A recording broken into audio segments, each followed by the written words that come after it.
Welcome to Akses RCBD, India's #1 RCC building design software.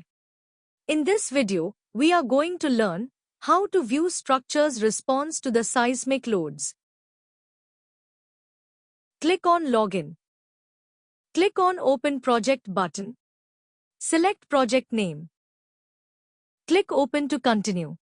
Let us view center of mass of each floor. Click on Center of Mass button. Center of mass of this floor level is visible in the plan view. Here we can see centers of masses at each floor level. CMX is the x-coordinate of the center of mass and CMZ is the z-coordinate of the center of mass.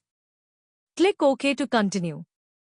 Let us view center of stiffness of each floor.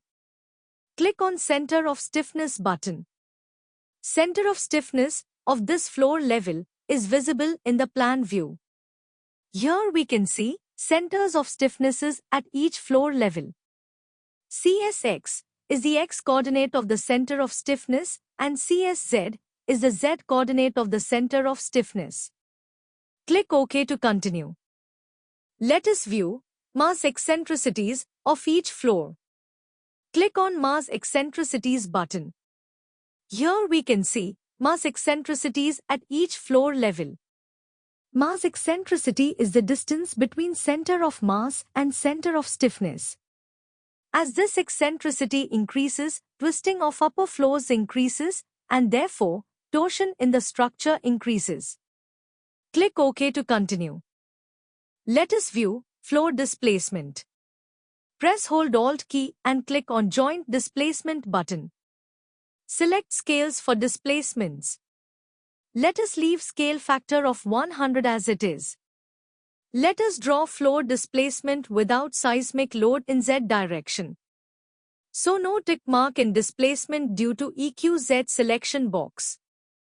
Click OK to continue. Floor displacement is drawn in gray color.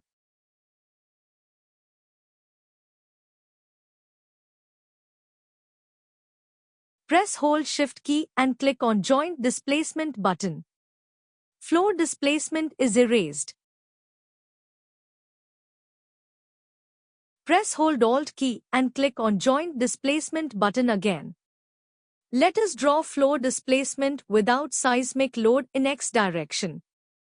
So place a tick mark in displacement due to EQZ selection box. And remove tick mark in displacement due to EQX selection box. Click OK to continue. Floor displacement is drawn in gray color. Press hold Shift key and click on Joint Displacement button. Floor displacement is erased. Let us view joint displacements due to static and seismic loads. Click on Joints in the status bar to view joint numbers. Click on Joint Displacement button. Displacement delta x1 of corner joint 695 is 7 mm and displacement delta x2 of corner joint 797 is also 7 mm. So, we can say that there is no torsion due to seismic load. If there was any torsion, then we could have easily reduced it by adjusting column and shear wall sizes. Ratio of delta x1 to delta x2 is less than 1.5. Click OK to continue. Displacement delta x1 of corner joint 700 is 7 mm and displacement delta x2 of corner joint 802 is also 7 mm. So, we can say that here is also no torsion due to seismic load. Ratio of delta x1 to delta x2 is less than 1.5. Click OK to continue. Displacement delta z1 of corner joint 695 is 8 mm and displacement delta z2 of corner joint 700 is 7 mm. So, we can say that the torsion due to seismic load is negligible. If there was any significant torsion, then we could have easily reduced it by adjusting column and shear wall sizes. Ratio of delta Z1 to delta Z2 is less than 1.5. Click OK to continue. Displacement delta Z1 of corner joint 797 is 8 mm and displacement delta Z2 of corner joint 802 is 7 mm. So, we can say that the torsion due to seismic load is negligible.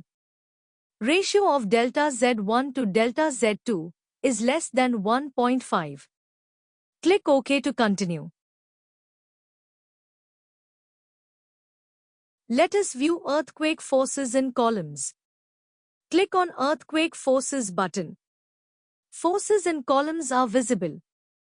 Here we have member number, column label, column level, forces and moments due to dead load, forces and moments due to live load, forces and moments due to seismic load in X direction, forces and moments due to seismic load in Z direction.